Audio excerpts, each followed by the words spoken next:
Hello everybody and welcome back to Algebra 2. Today we're going to be talking about 5.3, solving polynomial equations. Let's begin. Let's start today's lesson with a little vocabulary. Complete the graphic organizer. Well, in this case, polynomials can be broken down into three different groups that we're going to give true names with the monomial, a binomial, and a trinomial. Anything after the trinomial portion, we're going to be talking about things that like polynomials that have multiple terms. So we'll say like polynomial with 4 terms, a polynomial with 5 terms, and so on and so forth up. But if it's, in this case, a monomial, that is a polynomial with 1 term. A binomial is a polynomial with 2 terms, and a trinomial is a polynomial with 3 terms. We just have to pay attention to the beginning of each and every one of these words. Vocabulary builder. Today we're going to be talking a little bit about cubics. Alright, so you could have related words such as cube, a cubic expression, cubic function, cubic equation, whatever it may be. But a cubic expression is an expression whose highest power term or degree is to the 3rd power when written as a polynomial. In this case, a cubic expression is going to be something like a 2x cubed plus that 3x squared minus 4x plus 12. We must first cross out the polynomial that is not a cubic expression. In order for something to be a cubic expression, they need to be able to have basically an x to the 3rd, or 3 x's. So if something is not a cubic expression, that means that they do not have 3 x's.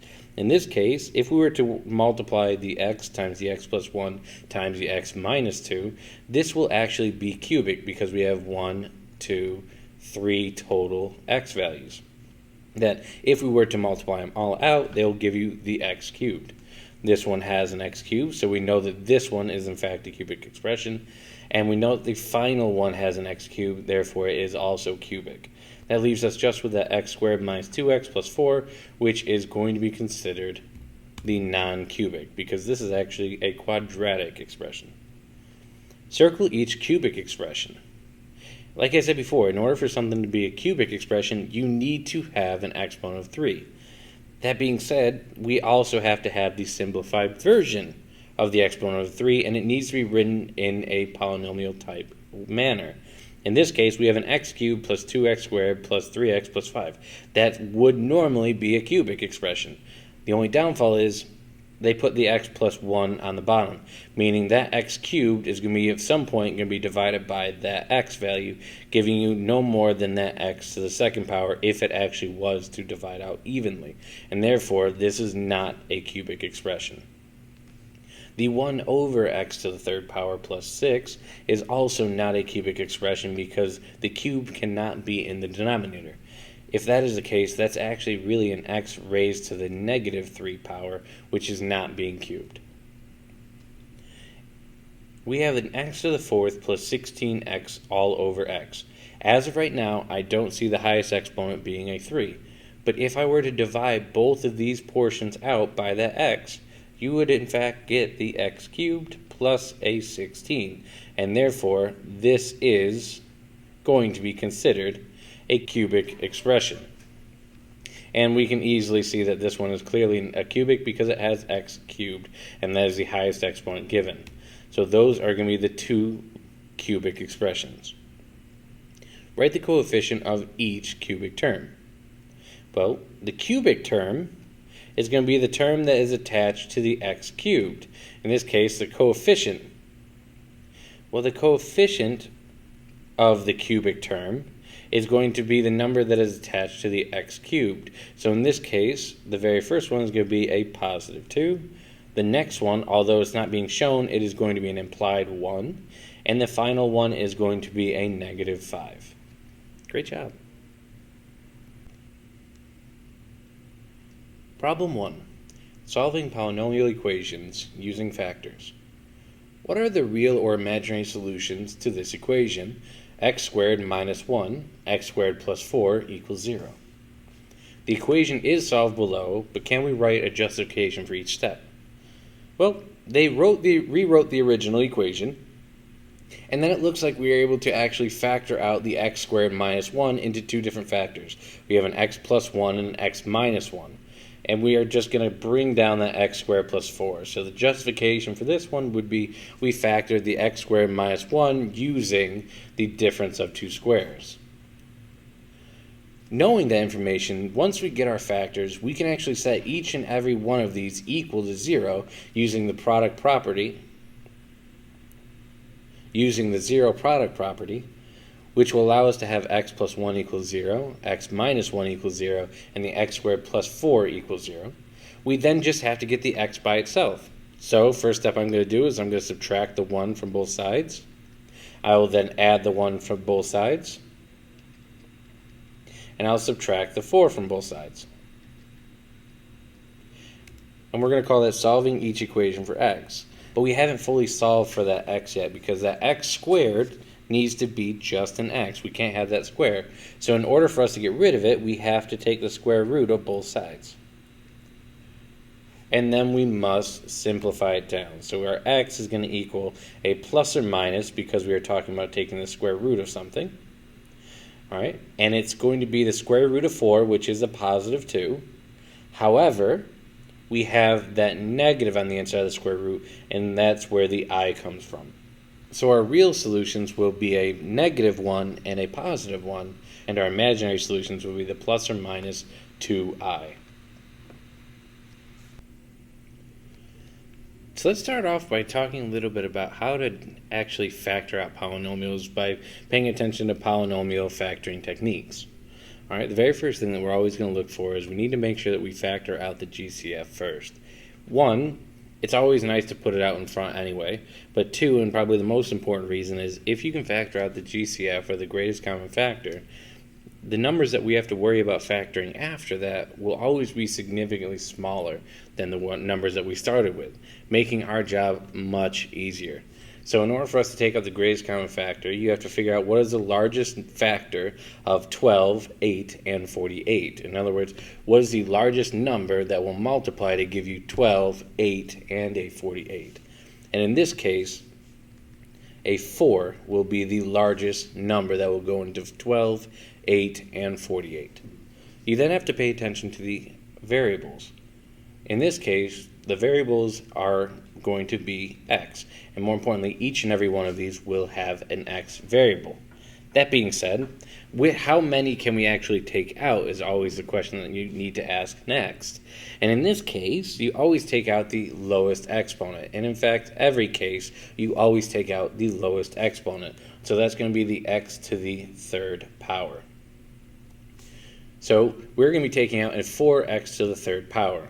And when you take them out, you're going to be left with a 3x cubed, because that's what happens when you divide by 4x cubed. And then you're going to have a plus 2x with a minus 12. Again, all you're doing is you're dividing 4x cubed from the original polynomial given. All right. Quadratic trinomials is nothing that you should be new to. Essentially, you need to understand what are the factors of the a value as well as the c value, and how can we get both of those to eventually add up to that 11. Now, they gave us the big hint with the fact that the 2x squared is going to become 2x with an x. So what will multiply to 15, multiply to a 2, and then add to that 11? And in this case, the factors are 1 and 15 and 3 and 5. So knowing what I know, I'm going to go out on a limb and say that the 1 and 15 will not add to a 11, especially if we're multiplying one of those numbers by 2. It's not going to work out.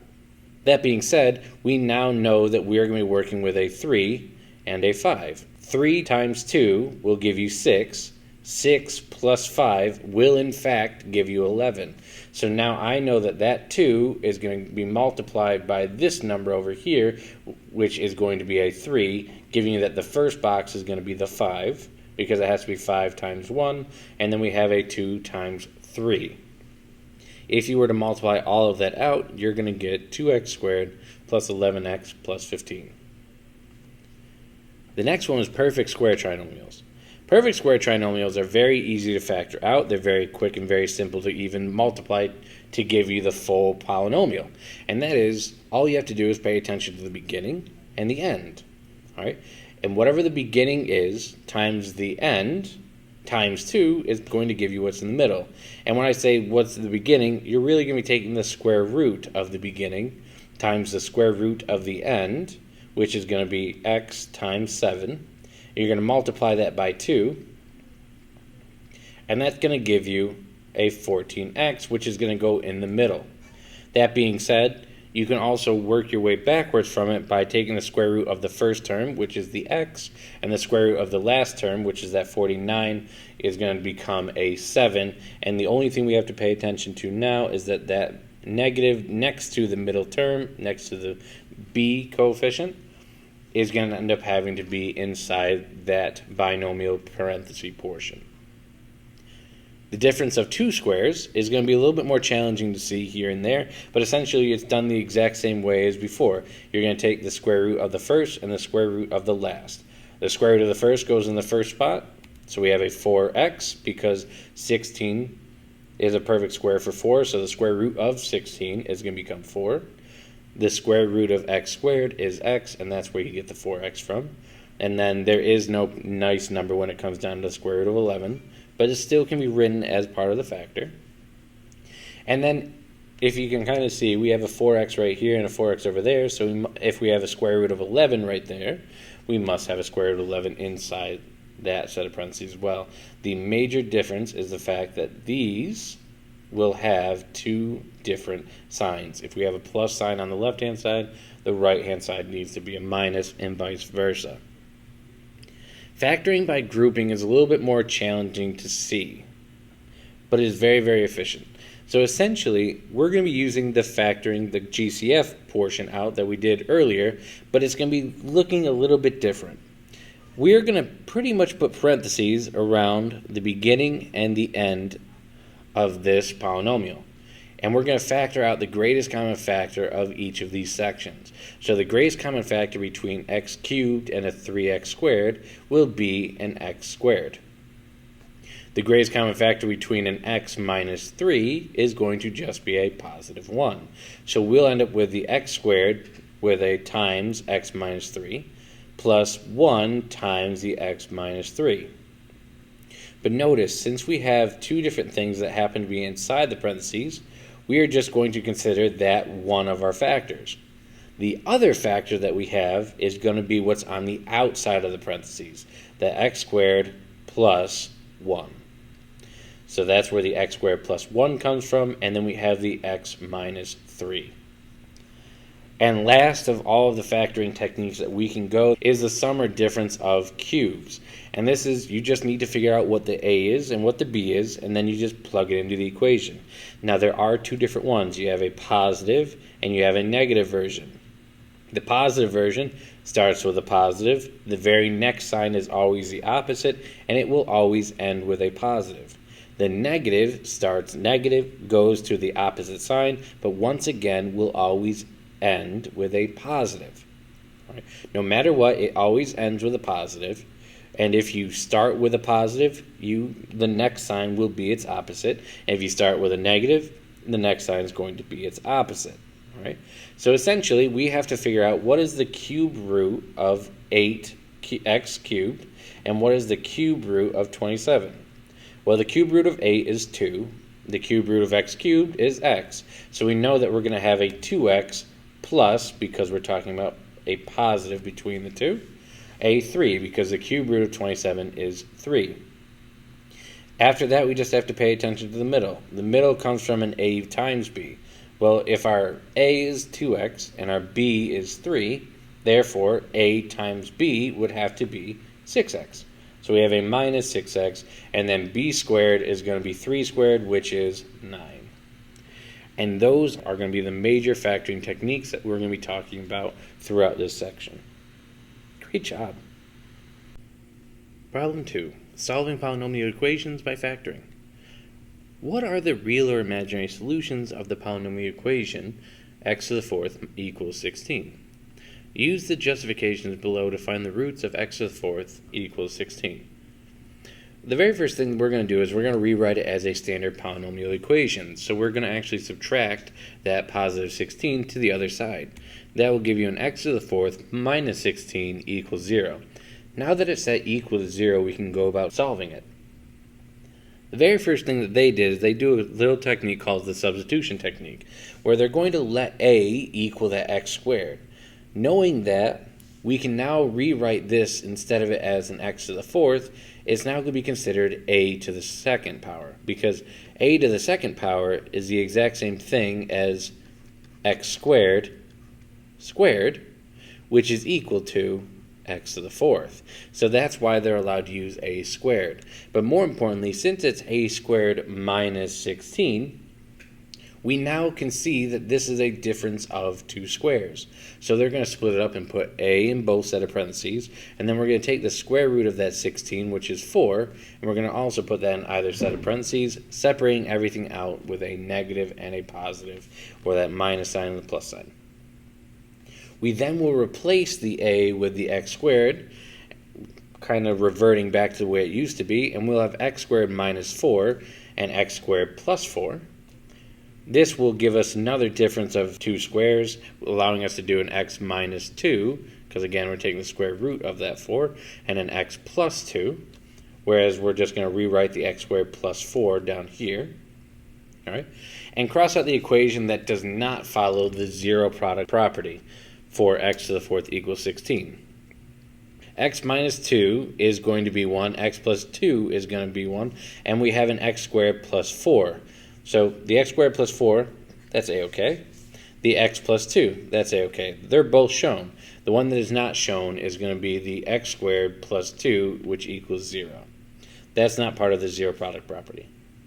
So therefore, the solutions of the x to the fourth equals 16 will be the opposite of negative 2, giving you a positive 2, the opposite of positive 2, giving you a negative 2, and last but not least, you're going to have the x squared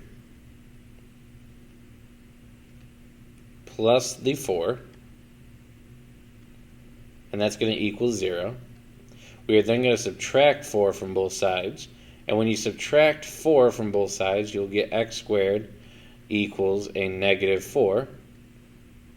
And just like in the previous examples, if we were to take the square root of both sides, you're going to get two imaginary solutions, one being a positive 2i and the other one being a negative 2i. So once again, the solutions that we get from 4x to the fourth equals 16 will be positive 2 because of the negative 2, a negative 2 because of that positive 2, and last but not least, you have the plus or minus, or the positive and the negative version of the 2i. Problem 3. Finding real roots by graphing. What are the real solutions of the equation x cubed plus x squared equals x minus 1? Well, the first step we need to do is we need to write it in standard form. We need to understand how this is going to be graphed straight up. So let's move our x minus 1 to the other side. In doing so, we're going to subtract the x as well as add the 1, giving you an x cubed plus x squared minus x plus 1, and that's going to equal 0. The related function y sub 1 equals x cubed plus x squared minus x plus 1 is graphed below. Can you circle the zeros and write each approximate x value? Well, in this case, the zeros is going to be roughly that negative 2, and that is your zero value. So wherever it crosses the x-axis is basically going to be your 0. It's also known as your solution. All right, it is your roots of the equation. The only thing it will not be considered is the factor, because the factor is actually going to be its opposite. So this is approximately a negative 2, so one of the factors would approximately be x plus 2, because that would create the factor. Going from the zeros to the factors, you must do its opposite. Just like if you're going from the factor to the 0, you would be doing its opposite as well. So what does the graph tell you about the solutions of x cubed plus x squared equals x minus 1? Place a check mark in the box if the statement is correct. Place an x if it's incorrect. So the equation x cubed plus x squared equals x minus 1 has 3 real solutions. Well, taking a look at what's given, I would say that's not true. In fact, it looks like it's going straight through that point. And if it's going straight through that point, I now know that that one solution is actually going to happen exactly that, one time. The y-coordinate of the x-intercept corresponds to a 0 of the function, y equals x cubed plus x squared minus x plus 1. That's true. The y-coordinate of the x-intercept does correspond to the 0 of the function. That's because essentially when you're solving for 0, you're trying to get when y equals 0. That's what allows it to be on the x-axis, so that's exactly true. So therefore, the approximate solution of the x cubed plus x squared equals x minus 1 is going to be a negative 2. Great job. Problem 4. Modeling a problem situation. What are three consecutive integers whose product is 480 more than their sum? Complete the model to write the equation. Well, in this case, the product of the three integers, and more importantly, three consecutive integers, mean that these integers are going to happen one after another, like 1, 2, 3, has to equal the sum of these three integers plus 480. So let x equal the first integer, which means that we're going to then let x plus 1, or the next consecutive integer, equal the second integer, and then we're going to have x plus 2 be the third integer. Again, this is going to be one number, this is the very next consecutive number, and this will be the consecutive number after that. Knowing that, we need to write the product of all these three integers, so we're just going to multiply everything out. So we're going to have x times x plus 1 times x plus 2. And we have to compare that to the sum of the three integers plus 480. So that's going to be x plus 1 plus x plus 2 plus that 480. Knowing that information, I need to rewrite this equation so that we can plug it into the calculator or into Desmos. And in order for me to do that, I need to make sure that I set it equal to y. Now, in order for me to get to equal y, I'm basically going to write in standard form. I'm going to have it set quote-unquote equal to 0, but I'm just going to call that 0y because we're not fully solving it just quite yet. We're just trying to get it prepared to be able to graph. So in this case, I'm going to simplify everything that I can when it comes down to the adding and subtracting, but I'm not really going to do too much to that multiplication, but I'm also going to be moving everything to the left-hand side. So we have x plus x gives you 2x plus x, so we have a 3x right here. We have a 1 plus 2 gives you a positive 3. And then we're going to add that to 480. And if we were to do that, you would get 483. So we are now going to have the x times x plus 1 times the x plus 2. And then we're going to subtract everything that we had over on the right-hand side to the left, giving you a minus sign with that 3x plus 483. And knowing all of that, it is in good enough hands for us to be able to put it into the graphing calculator because we have the y equals to. And if we had to, we have to circle the graph of the function. Each graph shows the standard viewing window, which is a standard 10 by 10.